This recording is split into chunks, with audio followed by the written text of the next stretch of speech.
La Poutine n'est pas comme le MPR. Après avoir diligenté cette pétition, professeur Kabamba Albert et le professeur Tchoula Paul ont convoqué une assemblée générale extraordinaire. Prétexte qu'ils sont membres du comité des sages. Ni le professeur Tchoula ni le professeur Kabamba n'ont jamais été nommés par une décision quelconque de l'assemblée générale. Ce professeur Lugo a été formellement exclu par une décision de l'assemblée générale de la Poutine. La manigance est très claire. Le professeur Bokolo, il devait convoquer une assemblée bien avant le 15 août pour demander une prolongation. Le comité de gestion n'est pas partie prenante de la Poutine. Dans les statuts, il n'est dit nulle part dans les statuts que le comité de gestion pouvait intervenir pour arrêter quoi que ce soit.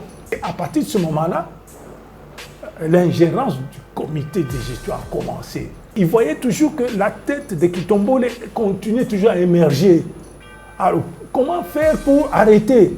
C'est ainsi qu'ils ont monté le petit groupe des professeurs et nous interdit, nous, de nous réunir dans notre siège, construit avec nos propres moyens. Ils sont allés chercher des gens qui n'ont rien à voir avec la Poutine. Ils ont obligé la commission électorale de les adopter. C'est encore cette grave erreur. Vous imaginez les conséquences. Ce qui se passe aujourd'hui à l'université de Kinshasa n'est pas une querelle entre le professeur Kitombole et le professeur Bokolo ou le professeur Lugo, une affaire qui va au-delà de l'université de Kinshasa. Ça concerne la liberté syndicale et la manière dont les syndicats devraient choisir librement leurs dirigeants.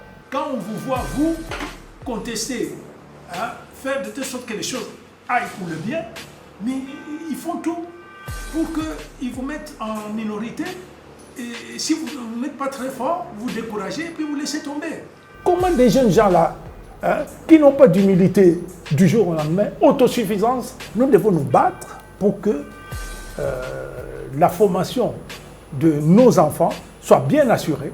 Quand un parent paye pour la formation, il faut que cet argent serve effectivement pour la formation de l'enfant. Ils cherchent à affaiblir la Poutine pour continuer la même gestion.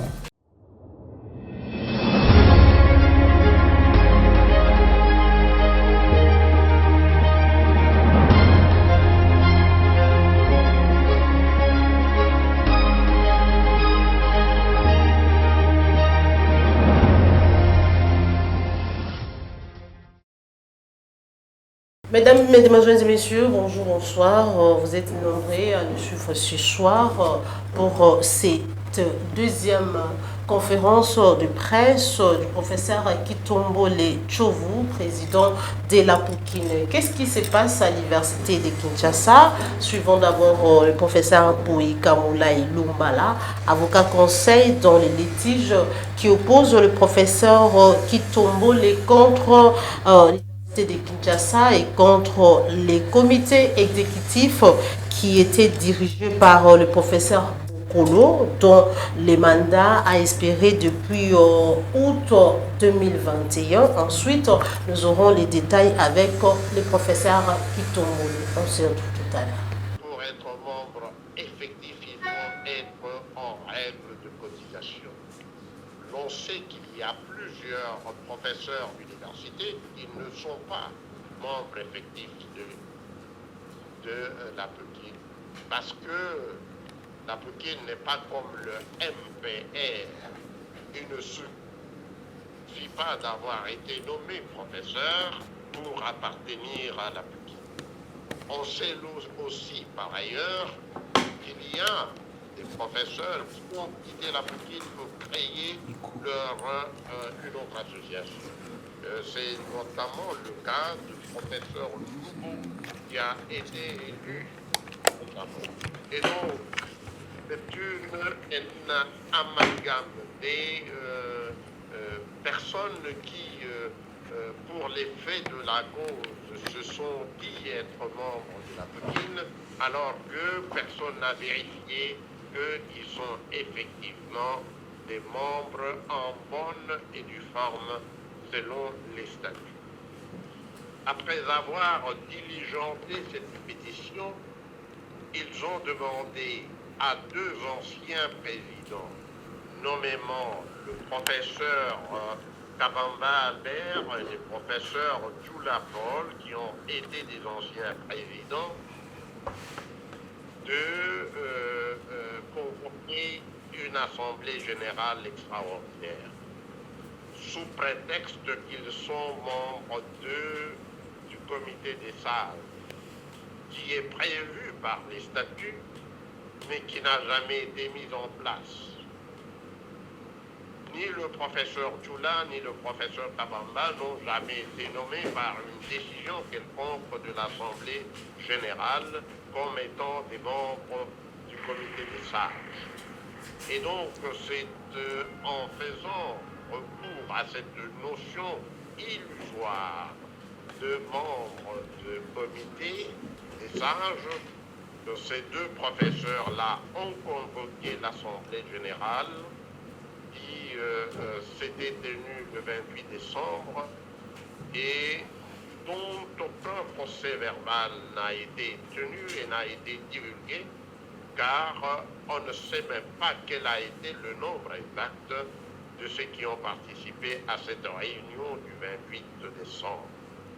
Au cours de cette réunion du 28 décembre, ils ont alors décidé de convoquer une assemblée élective qui a eu lieu le samedi dernier et qui a produit un comité dont le professeur Lebeau est président, alors que ce professeur Lebeau a été formellement exclu par une décision de l'Assemblée générale de la l'APUCI.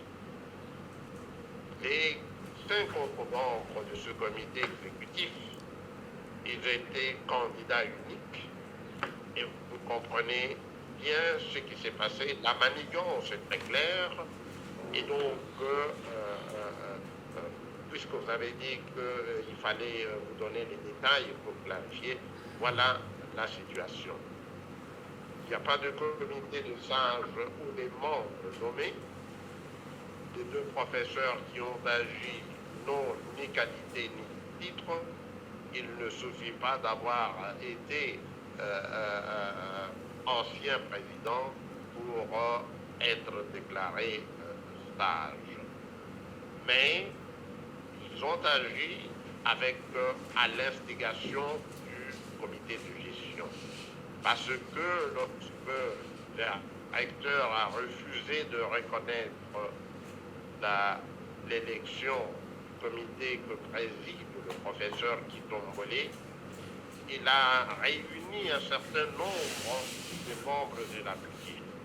Il a qualifié de sages, parmi lesquels le professeur Eli Tomba Kabeya, qui est le président actuel aussi de la section de contentieux au Conseil d'État. Il y avait parmi les participants à cette réunion le professeur Kalambay de la faculté de droit, le professeur Tchoula Paul et le professeur Kabamba,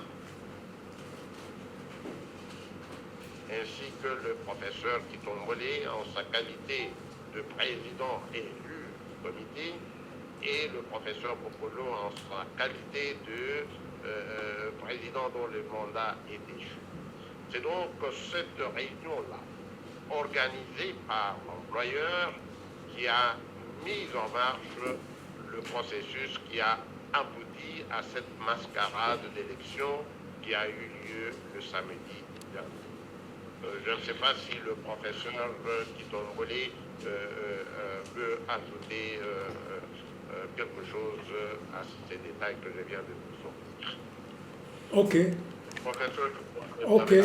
Donc la situation salariale du professeur a complètement chuté et le professeur sait qu'il n'y a que la l'APUCI qui peut faire des démarches pour améliorer. Alors tout est possible, c'est-à-dire qu'il suffit qu'on lance un petit mouvement qui essaie un peu de rassembler tous les professeurs. Ce petit mouvement peut-être est venu des autorités et tout le monde a mordu. Je ne fais que vous rappeler que quand le ministre a amené le président de la République à l'UPEN pour qu'on supprime les syllabus et traiter les professeurs de voleurs, mais quelle est cette association qui s'est mise debout pour contester? Personne. Et c'est resté comme ça jusqu'à ce jour. Donc les gens courageux, les gens capables de dire non, quand il faut dire non, il n'y en a pas beaucoup, même dans les milieux universitaires. Donc c'est tout à fait normal. Quand on vous voit, vous, contester, hein, faire de telle sorte que les choses aillent pour le bien, mais ils font tout pour qu'ils vous mettent en minorité. Et si vous n'êtes pas très fort, vous découragez et puis vous laissez tomber. C'est ça. Donc, c'est tout simple comme réponse à votre question. Une petite question d'éclaircissement, parce que par rapport à tout ce que vous venez de balayer, je voulais comprendre. Actuellement, il y a la PUCI avec le professeur Kitogolé qui a été élu. Et la remise et reprise, c'est ça, n'a pas été faite avec le prof Bokolo, c'est ça? Il n'y a pas eu de remise et reprise. Il n'y a pas eu de remise et reprise.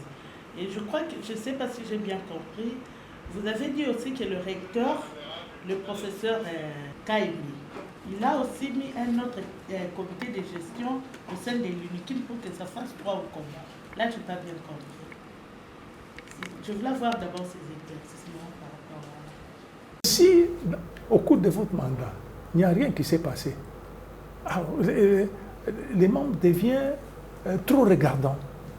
Alors, ce qui fait que, par exemple, pour le cas du professeur Bokolo, il devait convoquer une assemblée bien avant le 15 août pour demander une prolongation. On pouvait le lui accorder, mais il n'a pas fait. Et comme il n'a pas fait, il a trouvé comme raison, c'était pendant la période de Covid, mais dans cette période-là, les cours s'est donné normalement. Donc nous, on était dans des auditoires de plus de 500 étudiants. Et avec mon âge, donc j'étais plus exposé au Covid. Mais ça s'est passé normalement. Donc l'année académique s'est déroulée normalement. Et cela ne pouvait pas empêcher à ce que les professeurs se retrouvent en assemblée pour ne fût-ce que prolonger son mandat. Il n'a pas fait. C'est ainsi que nous avons lancé une pétition. Toujours dans un environnement difficile, c'est-à-dire le comité de gestion ne voulait pas. Et indépendamment de cela, nous avons lancé cette pétition qui a recueilli 150 professeurs qui ont signé la demande de l'Assemblée générale. Et l'Assemblée générale a eu lieu, on a mis sur pied notre commission électorale qui a mené à ce qu'il y ait élection. Et attention, la veille des élections qui s'est passée le 13 août, la veille, c'est-à-dire le 12, le comité de gestion a fait sortir un communiqué pour interdire cette élection. Interdire. Or, le comité de gestion n'est pas partie prenante de la PUCIN.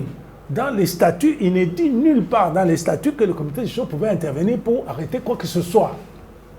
Alors, c'est à partir de ce moment-là, l'ingérence du comité de gestion a commencé. Comme il savait, parce que c'était facile de voir, il savait que au cours de cette élection-là, Kitombole pouvait passer. Or, Kitombole, c'est un morceau dur. C'est ainsi qu'ils ont tout fait pour empêcher. Ils n'ont pas su. Et comme Kaikai, le commandant, était mis à contribution pour arrêter, et que Kaikai n'a pas voulu obtempérer à cet ordre, ils l'ont chassé. Ils l'ont chassé. Par conséquent, à partir de ce moment-là, tout ce qui était entrepris par mon comité était bloqué par le comité de gestion en mettant la garde aux alentours du siège. Le siège qui a été construit avec nos cotisations. Donc, ça n'a rien à voir avec le comité de gestion. Et de plus, la PUCIN fonctionne depuis 1991. Jusqu'en 2020, il n'y a jamais eu d'ingérence du comité de gestion. Comment tout d'un coup, ils font tout pour que le comité de gestion le comité exécutif de la Pikine fonctionne.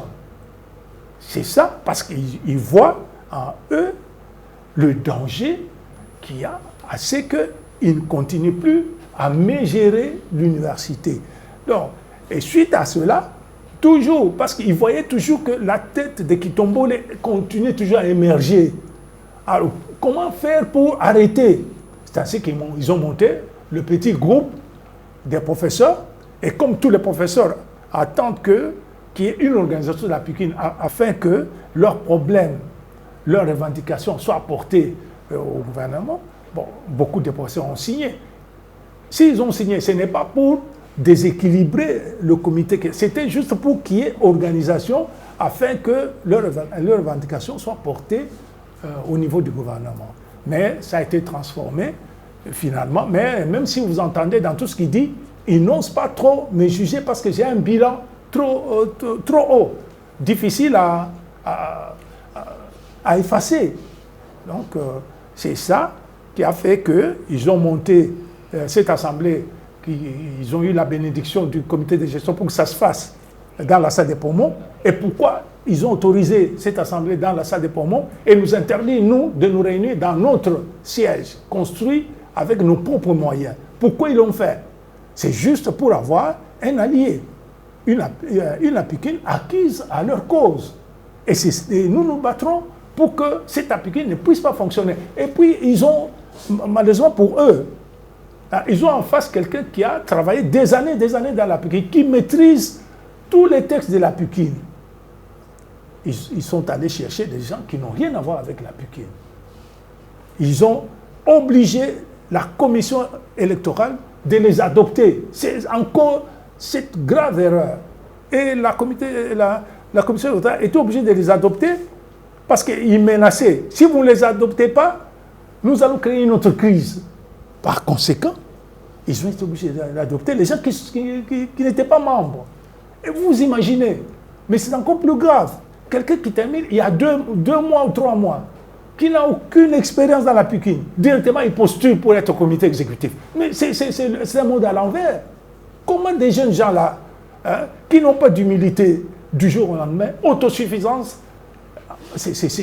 ils devaient être simples et construire leur avenir petit à petit.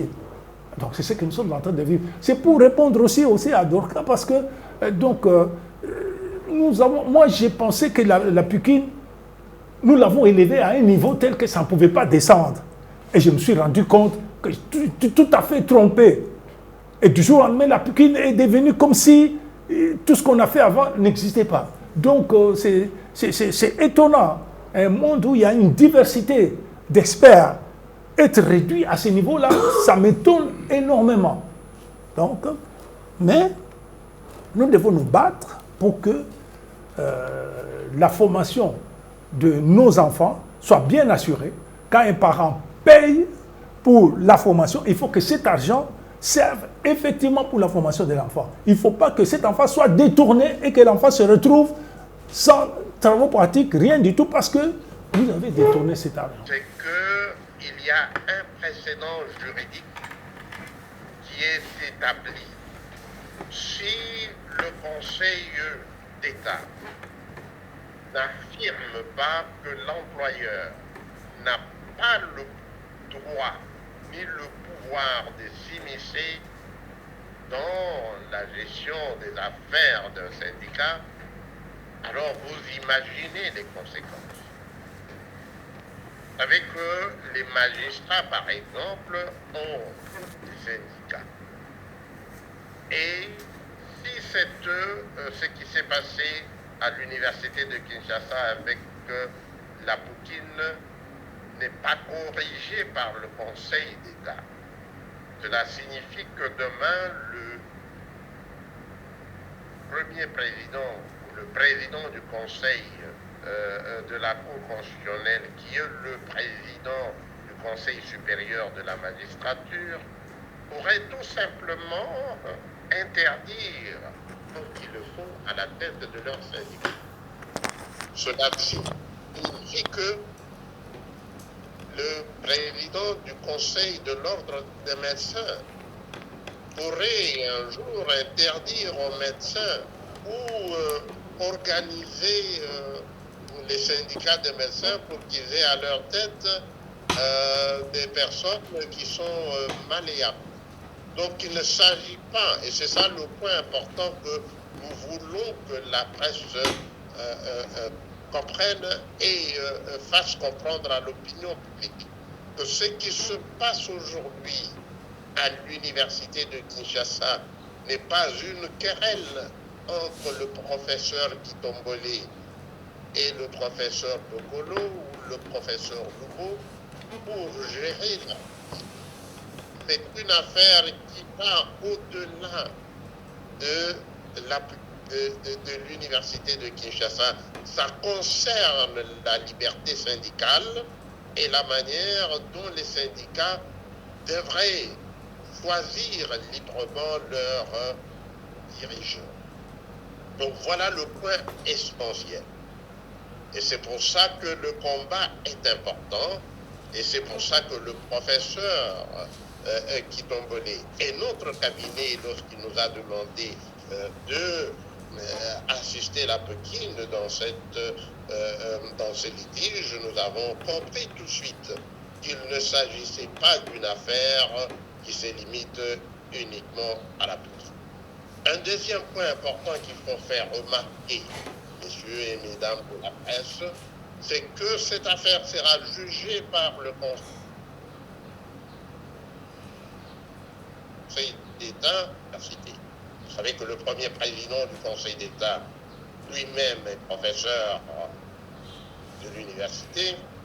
Vous savez que le professeur, il est professeur, mais il est impliqué comme sage dans ce groupe que le comité de gestion de l'UNIKIN a instrumentalisé. Et je ne vais pas énumérer tous mes collègues qui siègent au Conseil d'État. C'est pour ça qu'il est important de mettre aussi l'accent sur le fait que les professeurs de l'université de Kinshasa devraient s'abstenir de siéger pour juger cette affaire, parce qu'ils le sont, comme nous avons dit, ils seraient juges et partis dans une cause qui les concerne.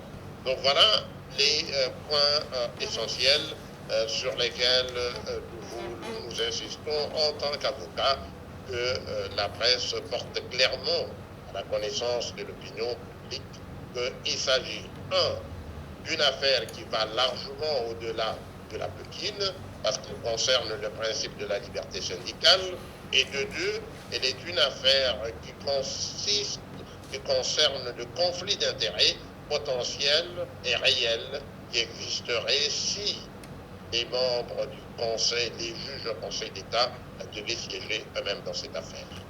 La requête a été introduite au Conseil d'État le 22 décembre.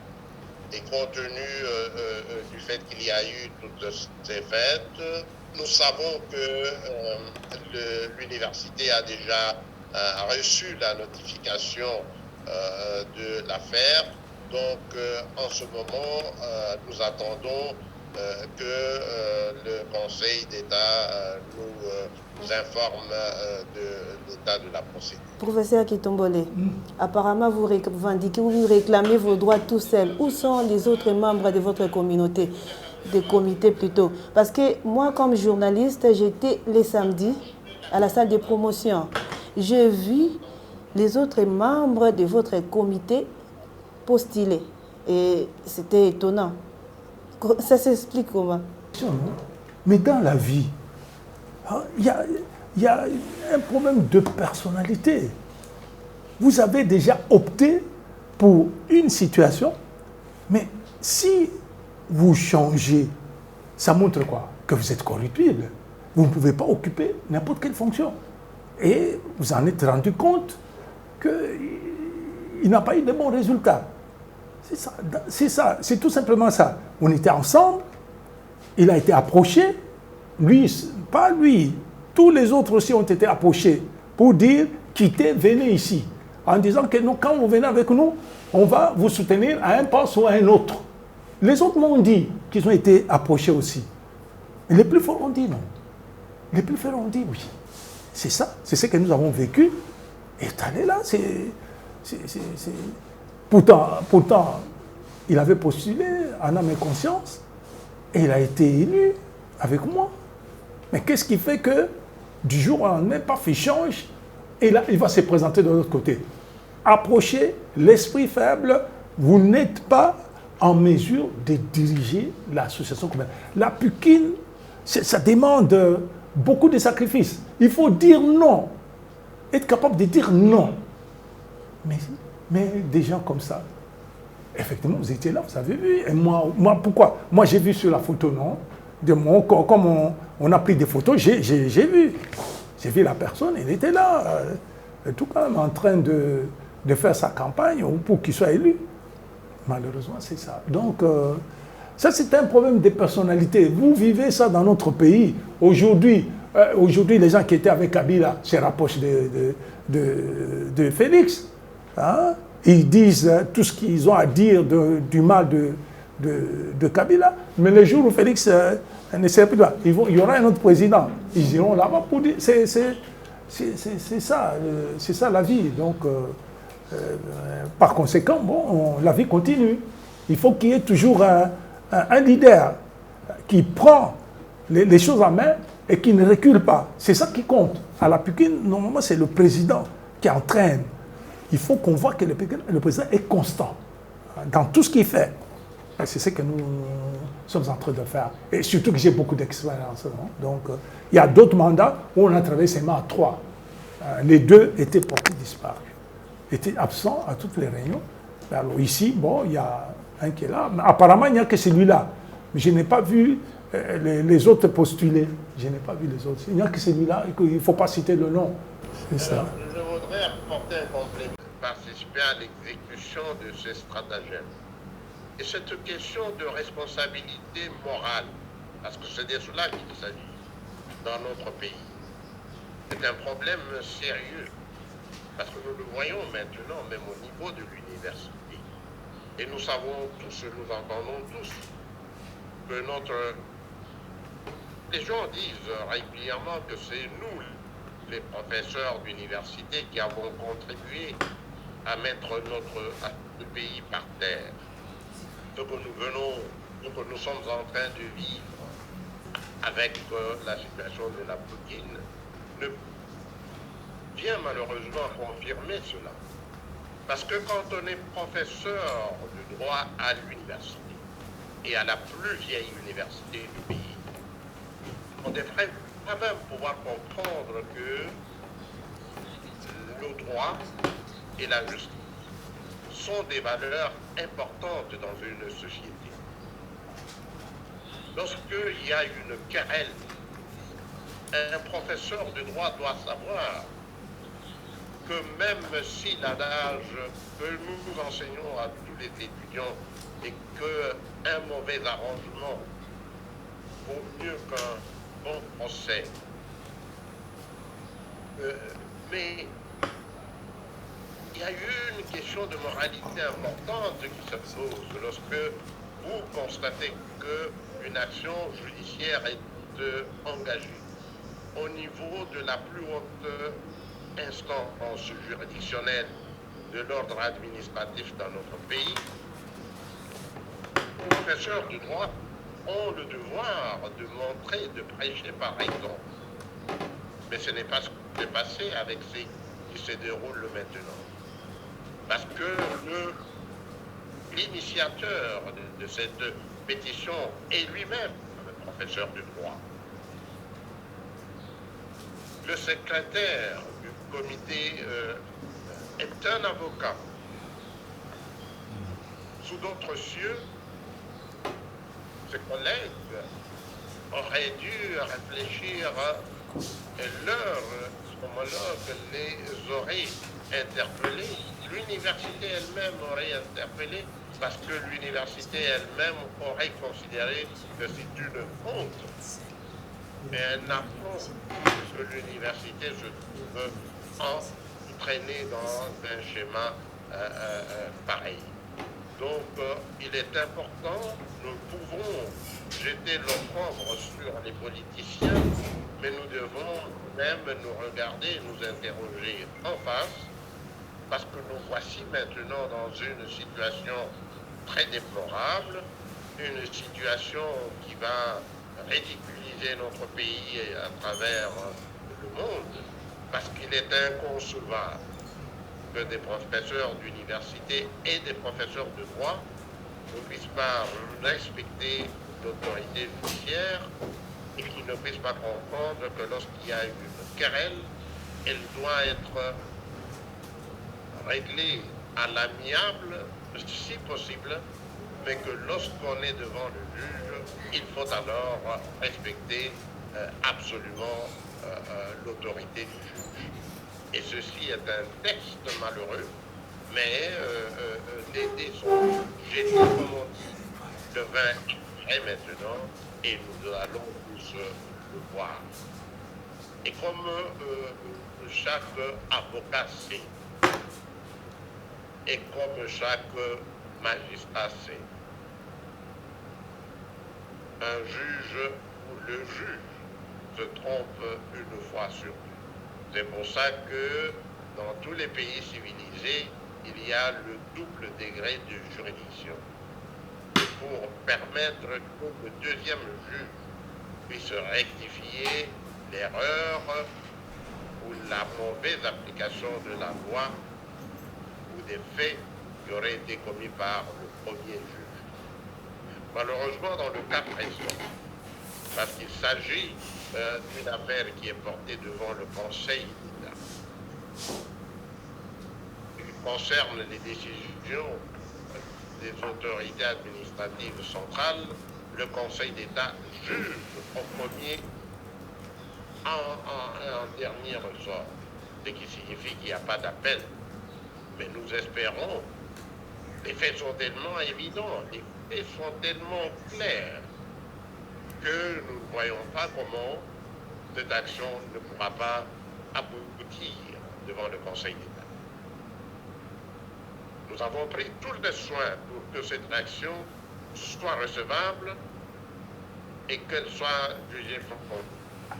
Nous avons compris que le Conseil d'État pouvait facilement refuser de dire le droit sous forme, sous réserve ou en constatant qu'il y aurait des fautes de qualité, parce que l'avocat de l'université argumentera certainement que le comité qui Tombouélé n'a aucun mandat, n'a pas de qualité pour actionner au nom de la police. C'est pour ça que le professeur qui Tombouélé, en son nom personnel, il a qualité pour agir, et c'est pour ça qu'il a introduit sa requête supplémentaire. Et nous avons agi de cette manière en tant qu'avocat, parce que nous savons que dans la première action qui avait été introduite concernant l'interdiction des recrutements dans les facultés de médecine, c'est comme ça que le Conseil d'État avait agi lorsque c'était un député qui avait introduit cette requête-là. Donc nous fondons sur cette jurisprudence antérieure du Conseil d'État. Nous avons vite compris que le professeur, en tant qu'individu, en tant que président, personne élue, a un intérêt personnel, et donc cette action ne pourra pas être rejetée tout simplement pour défaut de qualité d'agir. Le Conseil d'État est bien obligé d'aller et d'examiner cette affaire au fond et de reconnaître que l'université de Kinshasa, à travers son recteur, s'est comportée d'une manière qui est totalement illégale et injustifiée, et que donc le Conseil d'État décidera à bon droit.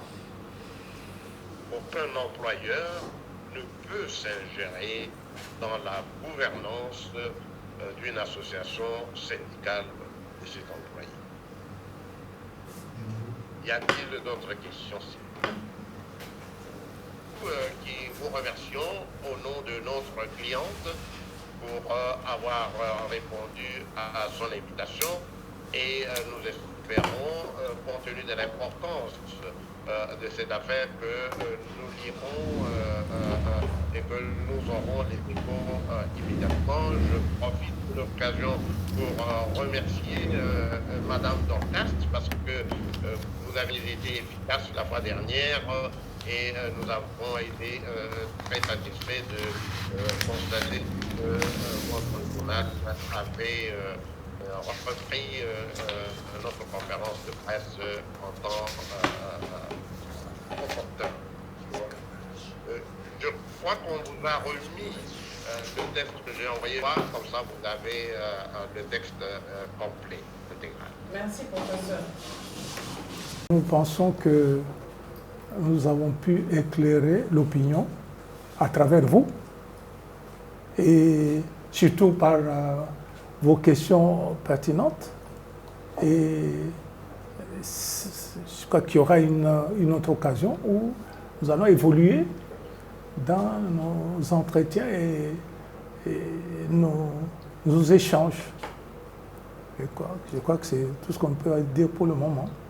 Non, je ne peux pas vous donner les chiffres sur le fonctionnement de l'UNIKIN. Je vous donne ce qui est appelé prime de partenariat, les frais académiques. Hein, ça, je peux vous les donner avec une grande précision. C'est-à-dire l'étudiant, il y a l'étudiant de classe de recrutement qui paye 490 000 francs. Bon, comme chez nous, on paye autour de 1600, ça fait plus de 300 $.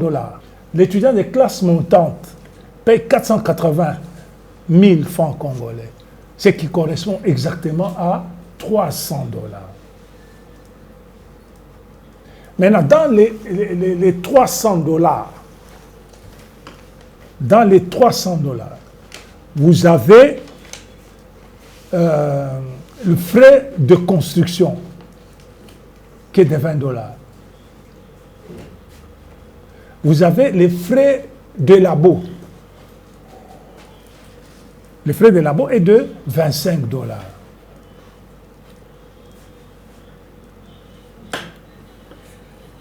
Alors, vous avez le minéral qui est de 10 $. Alors, vous avez l'enrôlement au rôle qui est aussi de 10 $. Maintenant, vous avez la carte d'étudiant. Ah, c'est ça que j'allais oublier. Qui est de 10 $ aussi. Et puis vous avez, je crois, 1 $ pour le sport.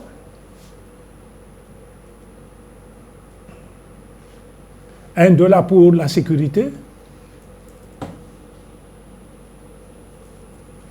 $1 pour la coordination.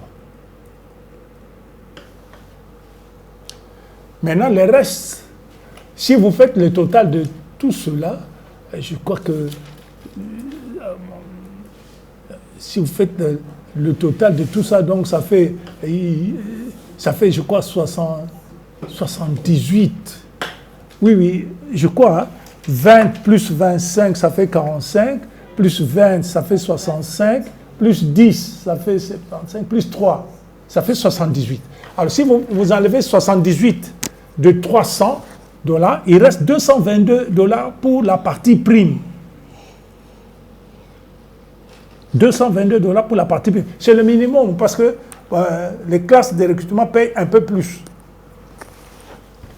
Maintenant, si ces frais-là, hein, nous allons par exemple dans le cas des constructions, vous prenez ces montants-là, vous multipliez le minimum des nombres d'étudiants à l'UNIKIN, c'est 30 000, mais nous devons être dans les 33 par là. Donc c'est à peu près 30 000 étudiants. Alors, quand vous faites une simple multiplication, vous voyez que les frais de labo vous ramènent dans les 750 000 $. Et les frais de construction dans les 600 000 $. Alors, c'est tous ces frais-là, tels que mentionnés, comme je l'ai dit là, ne jouent pas le rôle pour lequel les étudiants payent. Donc, ajoutez à cela, pour l'année 2019-2020, on a payé 5 mois de primes. Or, d'habitude, c'est 8 mois. Pour l'année 2020-2021, on n'a payé que 4 mois. Et dans tout ça, aucun rapport de gestion. Maintenant, si ils voulaient se dédouaner à la remise et reprise, ils devaient quand même publier l'état de la situation. Ils ne l'ont pas fait. Ils ne l'ont pas fait. Et maintenant, l'année académique 2020-2021 vient de se terminer et nous sommes déjà en train de commencer l'année 2021-2022. Et quand est-ce qu'on va récupérer tous ces frais-là? Les heures supplémentaires, j'ai oublié tout ça. Donc, ils ne sont pas payés. Donc, je crois que je vous ai donné suffisamment de détails qui montrent que est-ce que c'est à dessein que le ministre se précipite pour nommer ces gens à lui qui puissent lui rapporter des millions et des millions de dollars? Et heureusement que le Premier ministre a bloqué pour essayer de comprendre un peu dans toutes ces nominations-là proposées par le ministre. Je crois que Et contre le comité Bokolo, contre le nouveau comité dirigé par Kissé, et puis les ministres, franchement, vous avez dit pas sur la... Non, vous avez ajouté un point. Dans tout ce que nous nous sommes dit, nous, on n'a pas cité Bokolo, non? Rarement Bokolo, en tout cas. Mais bien sûr, c'est lui le nœud du problème. Si lui avait procédé suivant les statuts, on ne serait pas là où on est. On ne serait pas là où on est. Et ce qu'on reproche au comité de gestion, c'est son ingérence dans les affaires de la Pukine. Donc, en scrutant, qu'est-ce qu'on peut dire? Il cherche à affaiblir la Pukine pour continuer la même gestion. Voilà, nous sommes arrivés à la fin de notre émission. C'était là le professeur Kitombole, accompagné de son avocat conseil, le professeur Maître Poyi Kamula Ilumbala Chamanyangala, que nous avons pu accompagner pour cette deuxième conférence de presse. Merci à tous. On se retrouve pour un prochain numéro sur la chaîne en temps réel, Télévision. Au revoir.